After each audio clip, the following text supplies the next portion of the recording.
Hello friends, स्वागत है आपको हमारे यूट्यूब चैनल में। इस वीडियो में हम लोग पढ़ेंगे 9th क्लास का गणित का सेकेंड चैप्टर बहुपद का एक्सरसाइज 2.2 का सवाल नंबर 4 और इसके साथ एक्सरसाइज 2.2 हो जाएगा समाप्त। चलिए तो सवाल नंबर 4 हम लोग देखते हैं। सवाल नंबर 4 क्या है? निम्नलिखित स्थितियों में से प्रत्येक स्थिति में बहुपद का शून्य ज्ञात कीजिए। आपको दिया हुआ है बहुपद और आपको शून्य ज्ञात करना है, जिसमें से आपका जो पहला सवाल है वो है आपका px equal to x plus 5। तो शून्य निकालने का जो कॉन्सेप्चुअल वीडियो है, कॉन्सेप्ट जो इसका है, उसके लिए हमने एक वीडियो अपलोड किया है। यदि आपने नहीं देखा है तो लिंक डिस्क्रिप्शन बॉक्स में है, आप वहां से जाकर के देख सकते हैं। चलिए तो इसको हम लोग अब बनाने का शुरुआत करते हैं। सबसे पहले हम लोग लिखेंगे क्या दिया है क्या px equal to x plus 5 ये दिया हुआ है। इसका जो पहला स्टेप है बनाने का वो हम लोग मान लेते हैं। माना कि px इक्वल टू 0। इस बहुपद को हम लोगों को 0 के बराबर मान लेना है। अब px का वैल्यू दिया हुआ है, उसको यहाँ पर पुट करेंगे x प्लस 5 इक्वल टू 0। ये px था, px के स्थान पर हम लोग ये लिख सकते हैं, क्योंकि px जो है वो x प्लस 5 है या x प्लस 5 है, उसको हम लोग px, तो ये दोनों बराबर है, तो जहाँ px है वहाँ हम लोग x प्लस 5 लिख सकते हैं। ठीक है। और ये आपका एक रैखिक समीकरण है। रैखिक समीकरण सॉल्व करने के लिए आपको आता है कि बराबर के इस साइड अगर कोई प्लस में है तो उधर जाएगा तो माइनस में जाएगा, इधर अगर माइनस में है उधर जाएगा तो प्लस में हो जाएगा, इधर गुना में है उधर जाएगा तो भागा में हो जाएगा, और इधर भागा में है तो उधर जाएगा तो गुना में हो जाएगा। तो देखिए 5x है, इसका पहला तो ये रूल हो गया। दूसरा, चर को एक तरफ और अचर को एक तरफ करते, तो चर भी एक अचर भी, दोनों को अलग अलग कर देंगे। ये है तो यहाँ 5 जो है वो आपका है प्लस में, उधर जाएगा तो किस चीज़ में हो जाएगा? माइनस में, तो -5 कर दिए। इसलिए आप यहाँ पर x हमको क्या मिलेगा? 0 में से 5 जाएगा तो -5, तो x का जो मान आएगा वही हमारा इस बहुपद का शून्य है। आप जांच करना भी चाहें तो कर सकते हैं, बाकी सवाल में पूछा नहीं है तो हम लोग डायरेक्ट करेंगे कि अतः x इक्वल टू -5 बहुपद px equal to x plus 5 का शून्यक है। क्या है? शून्यक है। ठीक है, तो ये हमारा एक सवाल बन चुका है। निकालने के लिए हम लोग पहला स्टेप जो है वो क्या करते हैं कि बहुपद को हम लोग मान लेते हैं 0 के बराबर है। 0 के बराबर मान के और उस समीकरण को हम लोग क्या करते हैं? सॉल्व कर देते हैं। चलिए इसका हम लोग सेकेंड देखते हैं। सेकेंड नंबर क्या है, इसका हल करेंगे। दिया है लिखेंगे, एक सवाल नहीं से नहीं लिख देंगे। दिया है px equal to x minus 5। इसका जो पहला स्टेप है, माना कि px इज इक्वल टू 0। ये px है वो 0 के बराबर है। अब यहाँ px का जो मान है वो है हमारा x माइनस 5, तो उसको हम लोग यहाँ पुट कर देंगे। px के स्थान पर x माइनस 5 लिख देंगे, उधर है 0। अब देखिए इधर क्या है? x माइनस 5 है, 5 उधर जाएगा, माइनस में इधर है तो उधर जाएगा, किस में जाएगा? प्लस में। किस में जाएगा? प्लस में। इसलिए यहाँ से हमको x इक्वल टू मिलेगा, 0 में 5 जोड़े गए तो 5 आएगा, तो ये जो हमारा 5 आया वो आंसर आया। अतः हम लोग लिखेंगे क्या? अतः 5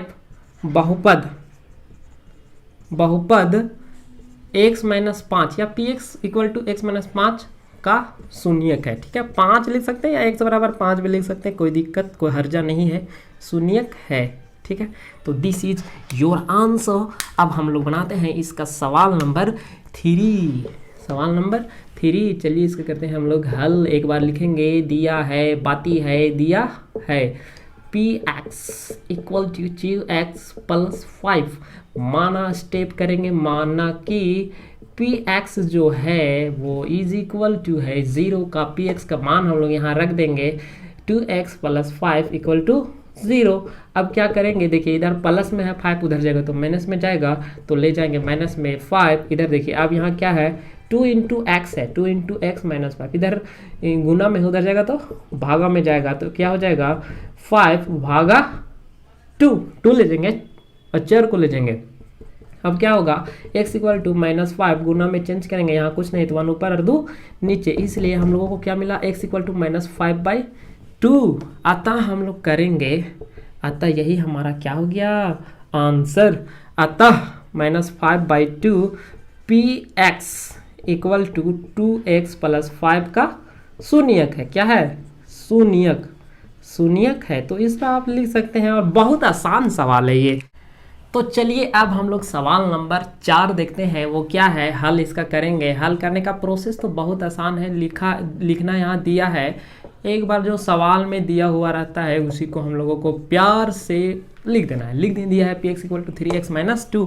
इसका जो दूसरा स्टेप है वो क्या करेंगे, माना कि px इक्वल टू 0, px का मान 3x माइनस 2 यहाँ पर पुट कर देंगे, 3x माइनस 2 इक्वल टू 0। ठीक है, अब क्या है कि 3x इधर है ये माइनस में, उधर जाएगा तो जाएगा प्लस में। किस में जाएगा, प्लस में। माइनस 2 था तो प्लस 2 हो गया। ठीक है, अब क्या है कि इधर ये गुना में है, किस में है, गुना में है, x के साथ ये 0 में से 2 जुटेगा तो 2 हो जाएगा। इसलिए हम लोग यहाँ डायरेक्ट क्या कर सकते हैं, गुना में है भागा में चेंज करेंगे तो ये नीचे ही जाएगा, तो इसको हम लोग डायरेक्ट नीचे ले जाएंगे। ठीक है, अतः हम लोग क्या करेंगे, अतः 2/3 जो है वो आपका px equal to 3x minus 2 का शून्यक है। क्या है, शून्यक है। तो ये एक लाइन आपको लिख देना है। चलिए अब हम लोग अगला इसका नेक्स्ट सवाल देखते हैं, सवाल नंबर 5। वो क्या है, दिया है, इसका हल करेंगे। हल दिया है px इक्वल टू 3x। मान लेना है दूसरा स्टेप, माना कि जो आपका px दिया है इज इक्वल टू 0 है, और क्या है हमारा 0 है। तो अब यहाँ हम लोग px का मान रखेंगे 3x। px कितना है, 3x हो जाएगा 0, इधर है गुना में तो 3 इंटू x हो जाएगा 0, फिर इधर गुना में है तो उधर जाएगा किस चीज़ में, भागा में, नीचे कुछ नहीं तो 1, यहाँ भी कुछ नहीं तो 1। अब क्या होगा कि x इक्वल टू, इसको चेंज करेंगे, भागा है तो गुना में चेंज करेंगे तो ये हो जाएगा हमारा 1/3। तो क्या आएगा, x इक्वल टू 0/3, और ये आपका आ जाएगा x इक्वल टू 0। कितना आ गया, 0। तो लिखेंगे अतः 0 px इक्वल टू 3x का शून्यक है। क्या है, शून्यक है। तो इस तरह हम लोग इसका शून्यक निकाल। चलिए अब इसका हम लोग देखते हैं अगला सवाल जो है, हल करेंगे 6 नंबर का। 6 नंबर क्या है, दिया है px equal to ax। px equal to ax, जहाँ a जो है वो 0 नहीं है। क्यों नहीं है, आगे समझाएंगे। हल इसका करेंगे, हल तो कर रहे हैं ना। तो यहाँ पर मान लेंगे, माना कि px जो है वो 0 के बराबर है। अब px का मान पुट करेंगे, px का मान कितना, ax इक्वल टू 0। यहाँ पर a और x जो है आपस में गुना में है। अब गुना में है, उधर जाएगा तो हो जाएगा भागा में। किस में हो जाएगा, भागा में, 0 भागा a। चेंज करेंगे तो नीचे आ जाएगा 0/a। अब देखिए यहाँ a 0 क्यों नहीं है, अगर a 0 होता तो ये 0/0 हो जाता, a 0 होता तो 0/0 हो जाता, जो अभी आपको समझ में नहीं आएगा। ये अलग कॉन्सेप्ट है, 11th क्लास में पढ़ना है। ठीक है, तो अभी इसको छोड़ दीजिए, 0/0 फॉर्म है वो, उसको छोड़ दीजिए आप। ठीक है, आप यहाँ समझ लीजिए कि यहाँ a नॉट इक्वल टू 0 है। ठीक है, इसलिए हमको a का मान निकलेगा 0। तो अतः इसका जो शून्यक है, अतः इसका भी शून्य कितना, 0 जो है वो बहुपद px इक्वल टू ax का शून्यक है। ठीक है, का शून्यक है। चलिए इसका एक और लास्ट सवाल बचा हुआ है, उसको बनाते हैं। चलिए तो इसका जो सवाल नंबर 7 है वो थोड़ा सा समझने वाला सवाल है कि px equal to cx plus d है। ये यहाँ पर डाटा नहीं है, यहाँ पर आपका सांकेतिक अक्षर दिया हुआ है।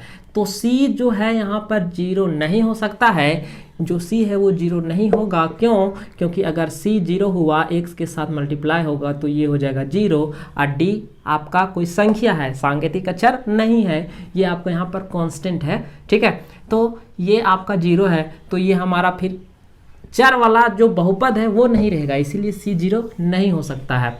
और सी डी जो है वास्तविक संख्या कुछ भी लीजिए, सिर्फ रूट के अंदर माइनस वाला संख्या छोड़ के, रूट के अंदर ऋणात्मक संख्या छोड़ के बाकी कोई भी संख्या लेंगे तो वास्तविक संख्या होगा। ठीक है, तो चलिए अब हम लोग इसका हल करते हैं। सवाल समझ में आ गया होगा। दिया है, क्या है, दिया है px equal to cx plus d, जहाँ पर कंडीशन लागू है। अब इसको बनाने का तरीका क्या है, मान लेंगे, माना कि px equal to 0 c x plus d, p x का वैल्यू यहाँ पर पुट इन करेंगे तो यहाँ पर हो जाएगा ये पूरा का पूरा 0। अब देखिए यहाँ सी एक्स इधर प्लस में है, उधर जाएगा तो माइनस में जाएगा। अब क्या होगा, सी एक्स 0 में से डी घटेगा तो माइनस में डी हो जाएगा। अब इधर क्या है, सी गुना में उधर जाएगा तो भागा में जाएगा, सी भागा डी। तो अब क्या होगा, आगे चलिए आगे बढ़ते हैं हम लोग। x इक्वल टू सी बटा डी माइनस डी बटा सी हो जाएगा। तो ये हमारा जो है ये हमारा है शून्यक।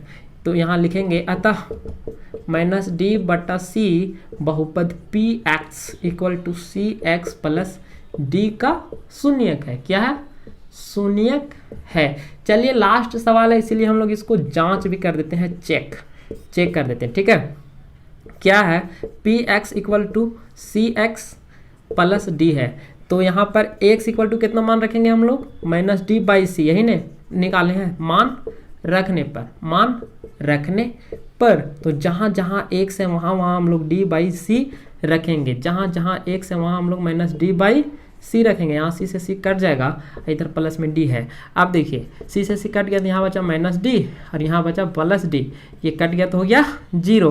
तो p पर p जो है वो माइनस डी बाई सी पर क्या है, 0 है। यानी कि x का ये वो मान है जिस पर इस बहुपद का जो वैल्यू है वो 0 है, अतः ये हमारा शून्यक है। तो इस तरह हम लोग इसको चेक करके प्रूफ भी कर सकते हैं। और आपको चेक करने की यहाँ ज़रूरत नहीं है, अगर सवाल में बोलेगा चेक करना है तो चेक करेंगे, अदरवाइज नहीं करेंगे। और अब हम लोग नेक्स्ट पहले कॉन्सेप्ट पढ़ेंगे और उसके बाद हम लोग पढ़ेंगे एक्सरसाइज 2.3। इससे पहले आपसे हम कहना चाहेंगे कि यदि आपने अभी तक हमारे चैनल को सब्सक्राइब नहीं किया है तो प्लीज़ सब्सक्राइब करें और ज़्यादा से ज़्यादा दोस्तों तक शेयर करें। ठीक है, इससे हमें भी मोटिवेशन मिलता है और वीडियो ज़्यादा से ज़्यादा बनाने का मन करता है। सब्सक्राइबर नहीं रहते हैं तो थोड़ा डिमोटिवेशन मिलता है, थोड़ा बनाने का मन नहीं करता है। ठीक है, तो सब्सक्राइब कीजिए चैनल को और दोस्तों के साथ थोड़ा शेयर कीजिए।